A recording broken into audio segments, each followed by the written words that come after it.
This is just another photo I'd like to point out. You'll hear a lot of firefighters today refer to themselves riding back seat or backwards.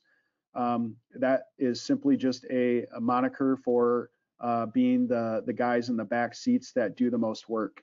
You also hear the term those up front, which typically refers to the engineer and the officer. In its most traditional sense, the up front seats are the more senior members, with that being the driver and the officer.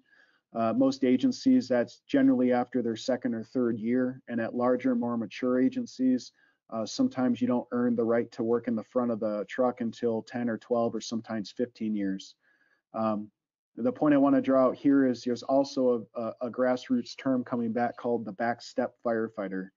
We no longer, because of NFPA standards, are allowed to ride on the back step, which you can see the right firefighter there putting his foot on.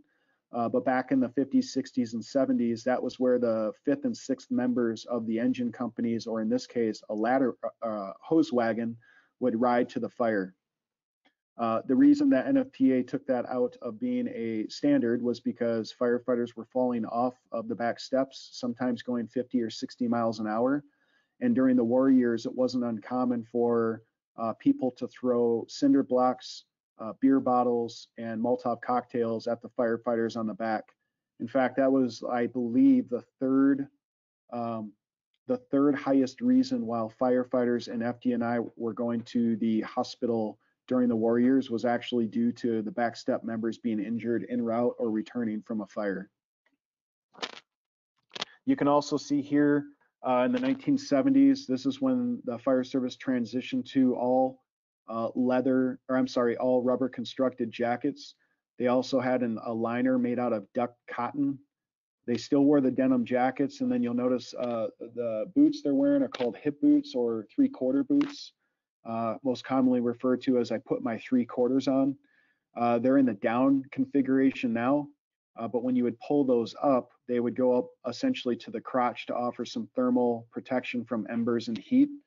That's actually where the term turnout gear came from, because you would turn out your boots when going to a structure fire.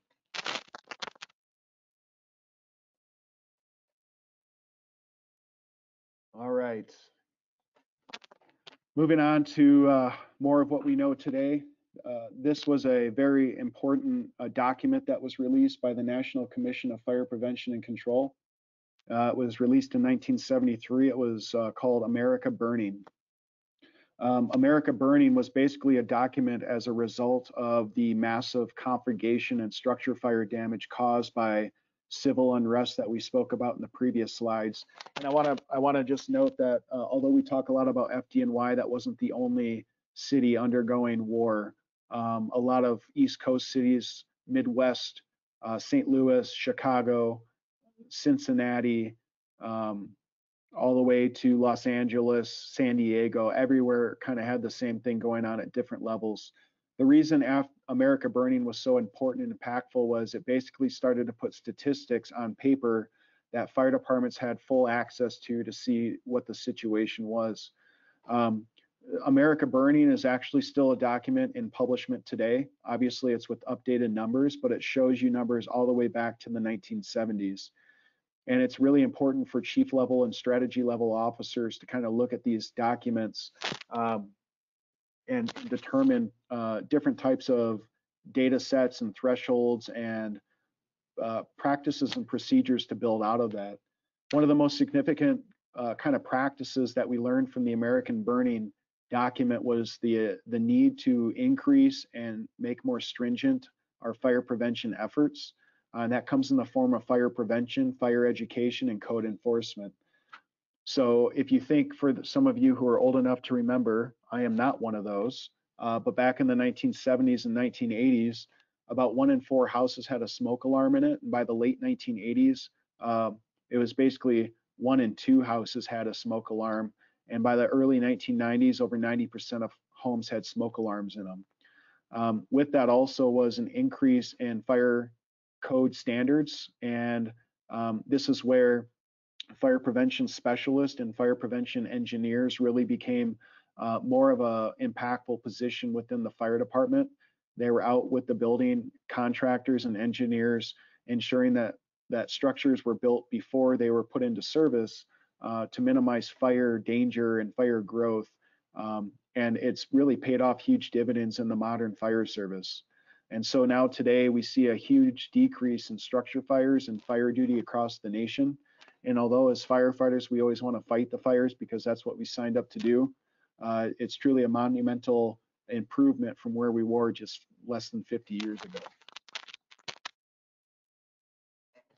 And then on 9/11, most of us can still remember the day, if you were old enough to remember where you were and what was done for the next several days. And 9/11 really changed the culture in the fire service yet again. Probably only second most influential to post-World War II. After 9/11, we obviously went to war in Iraq and Afghanistan. And with that whole military machine, the United States stood up the Department of Homeland Security and FEMA, and then really galvanized the U.S. Fire Administration.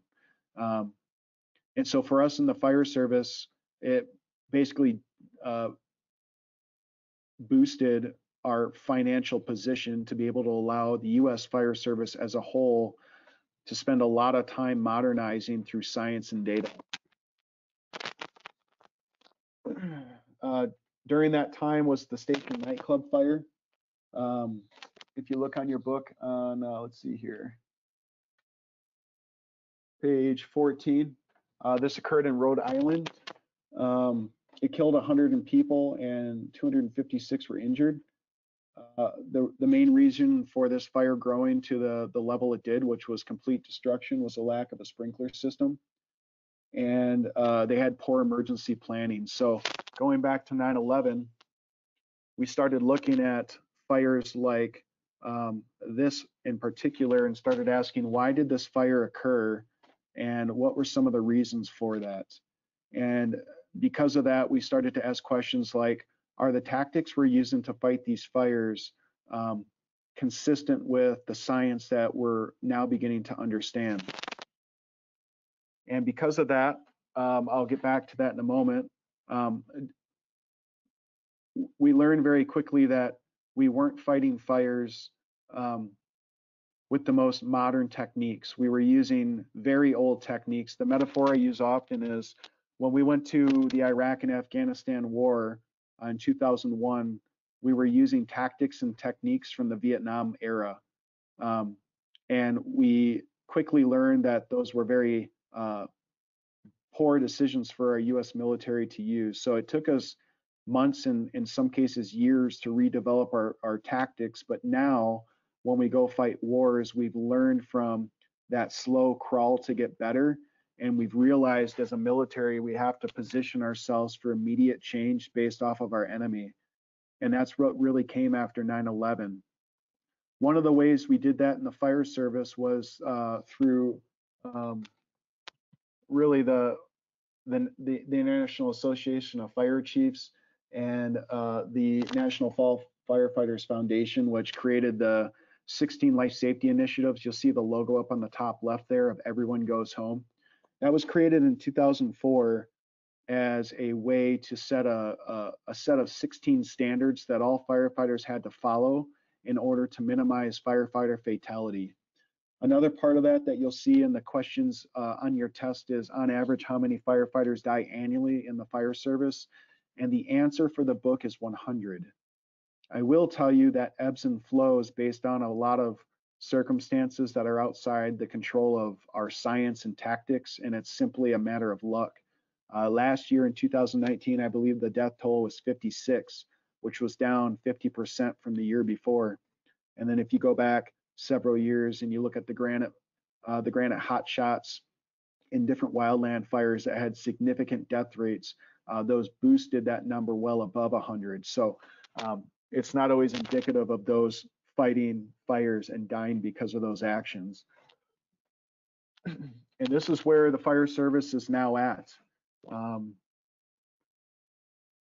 Before I go forward, this is a really important part to talk about, because as you guys are involved in this academy, We understand that the population of members coming into the fire service are very attuned to being able to research the fire service at their leisure due to YouTube and Google and different vehicles like social media.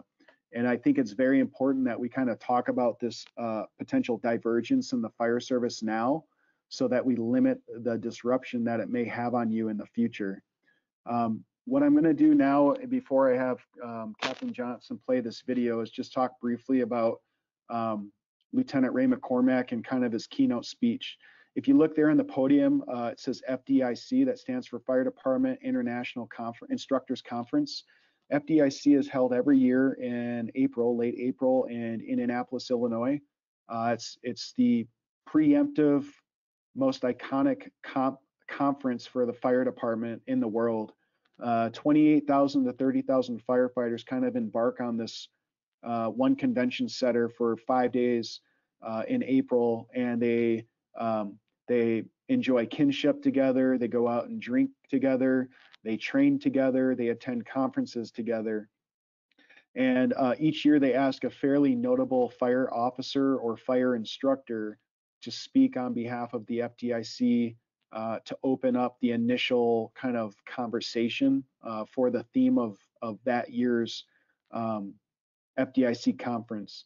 And in 2009, Lieutenant Ray McCormack of the Fire Department of New York gave probably the most iconic speech that we now know of today. So what we're going to actually do, we're going to play about a minute of the snippet to hear it, and then I'll kind of dress that down a little bit for you to really understand what he's talking about. So Captain Johnson, if you want to play that snippet, would be great.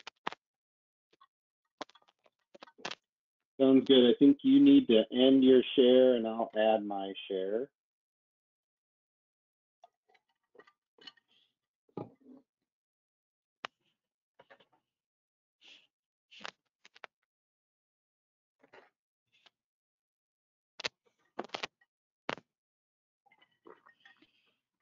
Can you hear that?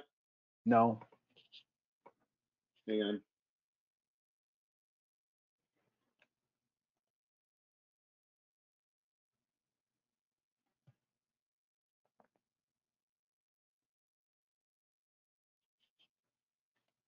Nope.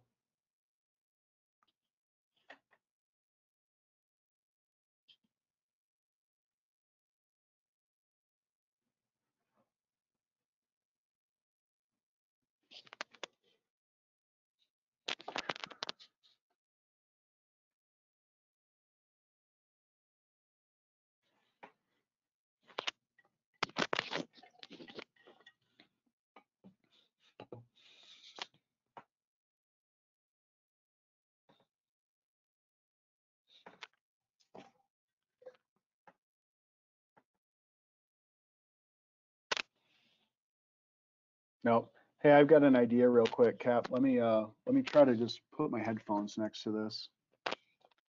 Somebody give me a thumbs up if you can hear it. In the fire service. But believe it or not, we had college kids joining the fire service back in the 80s. I know. I was one of them. It's not a new thing. Yes, it can seem overwhelming sometimes that all our firefighters now have a degree instead of a trade. But it's up to you to make sure you develop a trade in them, the trade of firefighter. There is, however, something wrong with some of today's leadership and the message they are spreading. The path they have chosen to follow is paved with yellow safety bricks. If you follow this road, it could cause the fire service to suffer its greatest collective loss, the loss of public trust. Think about it for a second. All the goodwill we have accumulated, the faith, the support, gone. Why? Because we have changed the pecking order. The firefighter is now number one, and the public is number two. I always thought that the customer was number one. All right, so hopefully you're able to hear that. He basically delivers a 21-minute keynote speech, and that short 1-minute snippet caused ripples in the fire service even today. If you hear and kind of extrapolate what he said the fire service, because of some of its leaders, has now put safety first and changed the pecking order from what we used to think was the community came first and the firefighters came second. This is a significant kind of divergence from what we think we know the fire department. For all of you sitting out there who are like, I want to serve to help my community, I want to do the firefighter things, I want to put fires out, I want to rescue people, etc. And the reason I want to bring that up now is if you are at all a fan of social media, you will very quickly learn that it is very polarizing to be a member of the United States Fire Service at this point in time. On one hand, you have fire officers and members of organizations who really promote the idea that we want to keep our members safe. And as we talked about earlier, we have the NFPA. And part of that side of the fence says we need to do everything in our power to ensure that our firefighters have the best equipment, have the best training, and have the best procedures in place to remain safe. On the other side of the fence, which you would argue Lieutenant Cormack sits on, he says, I understand as a firefighter, I've taken an oath to serve my nation and serve my community, and part of that oath is to potentially sacrifice myself to save our community and the people who need me at most. And you can tell there is now a dichotomy in the direction in which you should go. If you're kind of getting my drift, that is still at the forefront of the fire service today. It's a tragedy that we have to be in that kind of area, and it's a tragedy we even have a fence to be on. I think Timberline does a really good job of balancing what we call the culture of suppression versus the culture of safety. And if you watch the whole keynote presentation on your own, maybe Chief Bondas can put up a link to it in the chats for you guys to look at, because there's a couple different versions. It's very polarizing to listen to, because you're like, man, I'm not necessarily sure what I signed up for. Maybe it's not what I thought it was. I wanna give you all confidence in the fact that Timberline and a lot of the Colorado fire departments are doing what the community expects. There's firefighters all over the nation that are going to work, and they're doing the best they can to be safe. They're doing the best they can to do what we call proper risk assessment, and based off of that risk assessment, make the best decision for their members. And there are certainly times when members are putting themselves in harm's way to save other people. However, there are polarizing anomalies that occur that make you question that. Yeah, I know it's off right now. For those who were just kind of watching the news media around January, there was a fire department, Atlanta Fire Department had a firefighter captain who attempted to do a rescue of an older lady, and she ended up succumbing to the fire, and he was put on leave because he attempted to rescue the lady without a second member with him, right? So we always teach our firefighters, you always work in pairs of two, and he opted to go by himself into a structure and pull her out. Hence, he was put on leave and disciplined for that. And the fire service community erupted, and it really identified this segregation between the culture of safety and the culture of suppression. What's important to remember from that is we didn't know the whole story, and we still don't know the whole story as a fire service. There was probably a lot of things that occurred that put him on blast, if you will, and got him disciplined that we don't know about. But what did the fire service just embody? They said, oh, a major fire department is disciplining somebody for trying to save somebody's life. And that's a very, very risky area to be in. I'm going to get off my soapbox here, but I just want to convey to you that that is out there and you're going to see it. And I want you to know that Timberline Fire is doing everything it can to balance the difference between that dichotomy. So you will see at times, especially from training, they will have certain classes and procedures that really talk about safety, and they talk about risk mitigation, and they talk about keeping yourself safe through taking the appropriate actions. And then you'll have other training classes where the theme of the training is you are giving exceptional risk to make an exceptional save. And you will oftentimes in your career have to balance that level of how much am I going to be aggressive versus how much I'm going to be safe. I don't want to go too far down that road today because I could talk about it all day, but I think that's a very important part of the fire service to chat about.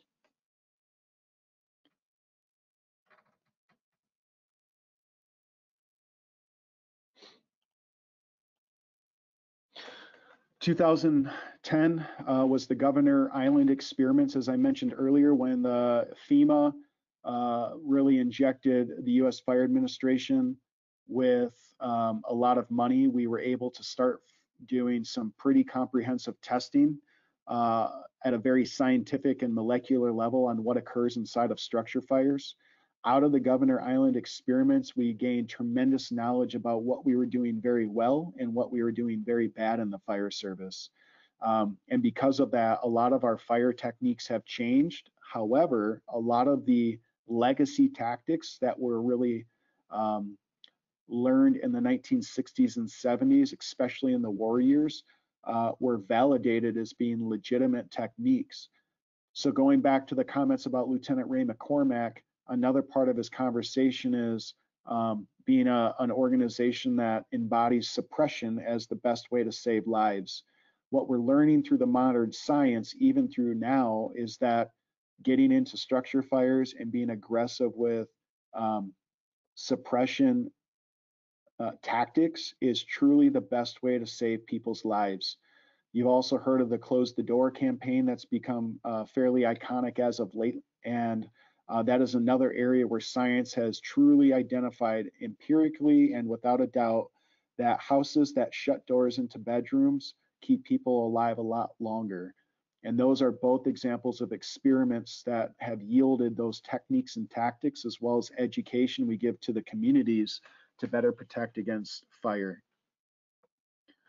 The last slide we have before we take break, I really want to point to. This is a picture of I think it's Firefighter Fitness is the gentleman in this image. Along with the modernizing of the fire service, we're also modernizing our health and wellness. In the next chapter you're going to talk more extensively about health and wellness, but I just want to make mention that the old idea of working at a fire station and having a keg and drinking between calls was very accurate and very legitimate. There's even fire departments still today in very rural America that still have kegerators inside the bays. And after a call, they'll come back and slam a few and talk about how cool they were. Also with that, it was very normal for the fire department and members of the U.S. Fire Service, even up until recently, to be very obese. And in fact, several studies indicate that over 75% of the American fire service, both career and volunteer, are morbidly or significantly obese. We've taken leaps and bounds, especially in Colorado, to really minimize the impact of our health and cancer in regards to firefighter longevity. So we're really making instrumental moves in the right direction towards maintaining healthy lives. We do that through fitness, nutrition, holistic mental health, as well as cancer mitigation. And that's another area where there's a deep dichotomy in the fire service. You think back to the 1960s, it was super common to see the engineer, an old portly, salty firefighter smoking a big stogie. He'd come back and slam a beer and have another stogie, and then they'd go do it again. That's just not the fire service anymore. We're truly expecting our members to be tactically fit, to be able to do the rigors of the job, to have healthy nutrition on and off the job, and to be able to perform at extremely high levels at the time of need. And it's difficult, especially at a rural organization, and even for myself, I work at a fairly busy fire department in northern Colorado. We're just not running structure fires every day. And so sometimes it's easy to forget about why we're doing what we're doing. But a lot of studies have indicated that a 40-year-old male that's fairly healthy can get into heart rates above 190 beats per minute with blood pressures over 210. So for anyone who even knows remotely anything about health, that's not really good to be in those positions. That's also why cardiac arrest is in the LODDs, the ones I talked about, 100 a year. It's typically 60 of the 100 are related to cardiac arrest. And what we're learning is cancer which is not being reported as LODDs until this year, has an even higher fatality rate that we don't even know. Some estimates think it's in the thousands each year of fire members across the United States dying from cancer from ages 30 all the way to 70. So it's really important we think about our health and wellness as we move forward and how that impacts the history as we look back. A lot of what we think is iconic should really be kept in the history books because we're moving forward and expect you to be healthy and mentally ready. The final thing I'll say is mental health is here and it's very real. Early estimates that are not really substantiated yet because we don't have a data collection entity, if you will, that's legitimately reporting it, is also indicating that suicides occur anywhere from 1.5 to 2 times more than line of duty deaths annually. That's 150 to 200 deaths in the fire service due to suicide, and that's what we know of. And so it's very important moving forward in the academy and as you get into your careers that you really implore yourself to be okay with mental health, to be okay with talking with people about suicide, and to be okay with understanding that you are not in a normal job. You are not a bank teller. You're not a construction worker. You are doing a job that less than 1% of the world is doing, and you're doing it day in and day out. It's very mentally trying. And so I want to be very intentional with that being the first thing you hear from me as you get to know me a little bit more, because I'm very involved and engaged with mental health of our firefighters.